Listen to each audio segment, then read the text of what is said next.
Ofa sat beside Nina at the hospital, wondering if she was fine. Although she had started talking after the doctor treated her, he was still worried that she may have lost the baby. If that happens, Ofa would be really sad. For many years, he has been looking for a child, only for this to happen. He said a silent prayer in his heart for Nina and the unborn baby. God, please keep Nina and the baby. I have been looking for a child for a long time. I cannot afford to lose the one you have given to me. This baby means a lot to me. Please, Lord, do this for me. Let Nina live and let the baby live. Ofor prayed in his heart.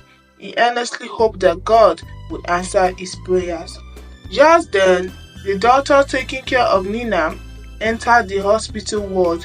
His face looked cheerful, and Ofor hoped that the doctor had brought good news to him as regards Nina and the baby in her womb. Doctor, is everything alright with my wife and the baby? Please tell me everything is fine. Is the baby okay? What about my wife? Is she okay? Ofor asked. There was serious desperation in his voice as he wanted to know what fate befell Nina and the unborn child. You are lucky. The baby and the mother are fine. However, you nearly lost the two of them. They just escaped death by the whiskers. The mother hit her ribs on the chair, and this upsets her womb, making the position of the forming baby to shift a little. But everything will be fine if she rests for some days. What I would advise is that she must not do any work.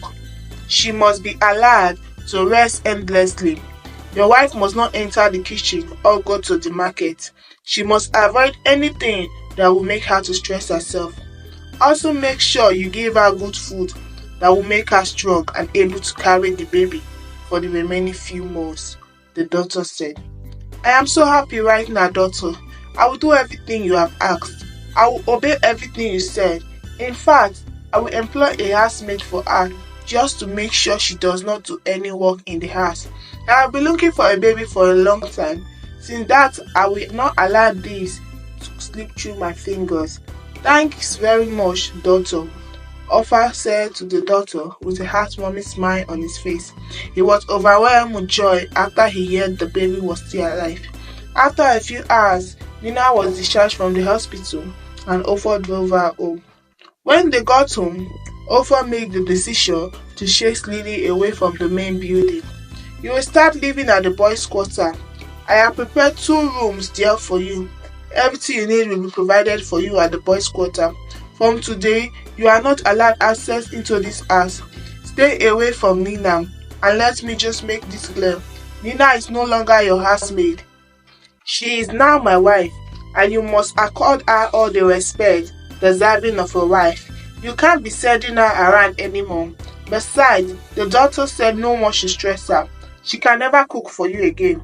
Were it not for God, I would have lost the baby I have been looking for. So please, go in there and pack your things and relocate to the boys' quarter.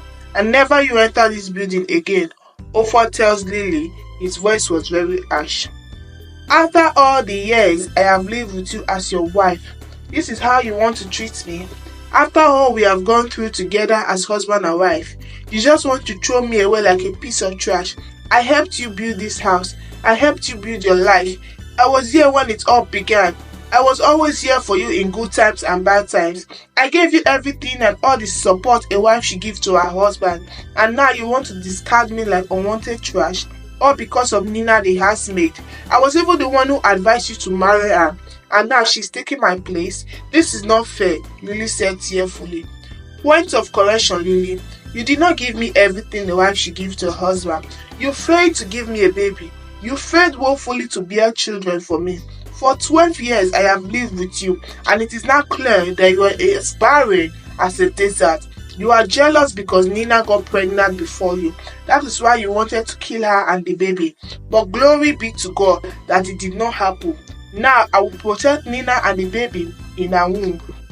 I know that if the two of you share the same building, you will continue fighting. This is the reason you must leave, Ofor said. Why should I be the one to leave? Why should I leave my house for the housemaid? Lily asked tearfully. Because she's now the authentic wife. She's the one carrying my baby. You will have to leave the house for her. Please start going, Ofo said with an air of finality.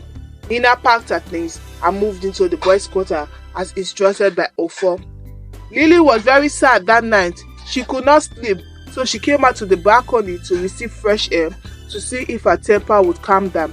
There was no light that evening as NEPA had taken power. Everywhere was dark because the generator was not on. Lily was sitting mournfully with her palm wedged in her shin. She saw someone walking into one of the rooms in the boys' quarter. It was dark, so she didn't really know who the person was. Just then, NEPA brought lights and everything became clear. It was Nina and she was sneaking into her driver's room. The room belongs to Matthias, Nina's driver. The driver was employed for her. Immediately she became a wife in the house. She was the one that recommended the driver to Ofo. The driver and other domestic staff live in the compound. What is she going to do in her driver's room this night? Lily asked. I will find out. Let it not be what I'm thinking, Lily said to herself.